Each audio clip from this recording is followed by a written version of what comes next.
I sit in the back corner of the room, bombarded with voices of people who don't even know I exist. I try to tune them out because if I were to listen, I'd want to join them. Therefore, I sit there, eagerly watching through my blonde tangles that cover most of my face. I wait for someone to approach me, but at the same time I dread it. Exclude yourself, Liza, I tell myself, only because I know that things will never quite last. I watch as 3 preppy girls, all tall, blonde, and slender, look over a girl's phone and laugh at some video. I see 2 large football players throwing food and jabbing each other in the shoulder. That would not be my definition of fun, but I don't quite have a definition anymore. So I just sit. I sit hunched over, twirling my hair and biting my nails at the table in the small dark corner in the Timmis High cafeteria. It is a corner that is blocked from the sun by a column in front of the window, which makes me feel safe. My little cove of darkness protects me from the crazy jungle that I watch unfold every day. It acts as my social force field, keeping me from the dominance-hungry students that roam these halls. However, on occasion, someone sees me through my camouflage and makes a snarky comment or throws a ball of paper at me. I ignore their jokes and continue violently tangling my hair.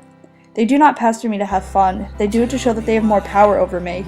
I find it funny because that sort of power to me is worthless. I'm well aware that soon enough I won't even be around, so there's no point in picking on someone like me.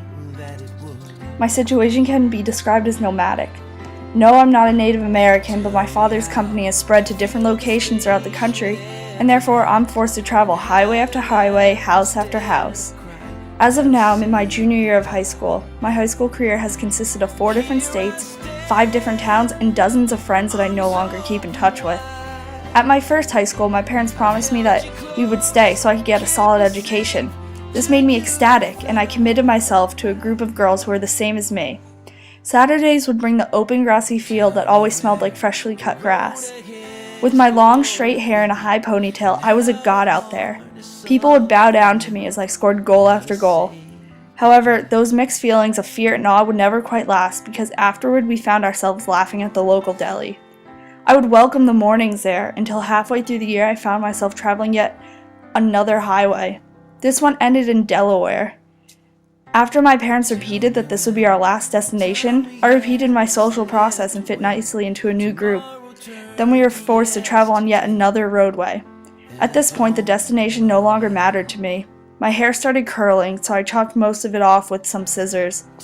Each promise brought another highway and another welcome sign that I stopped paying attention to. My friend groups have gradually decreased in size, and now I feel most comfortable when the number is 0. Now, I'm stuck visiting Timmis, New Jersey. This town caught my attention when we entered for some reason. Probably not because it was a cute town, but for the fact that there was a bombing at the school recently. Here in my house, a place I like to think more of as a hotel, I sit in my room watching the sun go down so I can truly be alone. On occasion, I have nightmares where I'm popular and I'm surrounded by many friends. When I wake up, heart throbbing, I realize that I'm safely in my dark, quiet room. On occasion, I sit on my bed and stare at the boxes lined up against my wall. They hold the items that I held most dear to me. A stuffed elephant is in one of the boxes, something I used to sleep with every night. I remember how much I loved it, and how badly I wanted it now. It has been in the same box for the past 3 years, but I have no intention of finding out where it's hiding. When I'm forced out of bed in the morning, I throw on a baggy shirt and old ripped jeans and walk out the door. My hair is a knotted mat that hangs down from the top of my head. I use my lack of makeup as a force field to shield me from the world around me. Now I'm walking down the rows of tables in the cafeteria. Head down, I bolt to my corner. A rush of anger comes over me when I see someone sitting in my slice of darkness. Doug, I believe his name is. He is a tall boy, one of the bombing victims. His skin resembles blotches of paint. I see colors of red, tan, brown, and a small bit of purple. Something most people would call ugly, however, I cannot look away.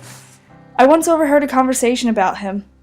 He used to be a star football player for the school. However, his burns from the bombing have made him socially impaired. I would walk away, but for some reason I'm gravitating towards him. Fight it, my mind speaks to me. You're like him. Do not connect. It will only hurt you in the end. Why should I even listen to you? I know what is best. You will only cause trouble. No, nobody should have to be excluded like that. But you need to. Find another spot to sit. He's no good. I'm done letting you control me. As I snap back into reality, I sense a pair of eyes watching me. Quickly, I rip my head away and run off in the other direction. Some other force, though, throws me around and I find myself standing right in front of him. "Hi," I explode. He grabbed his lunch tray and slowly rose from his chair. "Sit." He slowly put the tray down and his pink hands trembled. Was I doing something wrong? "Now you scared him. Just leave while you can."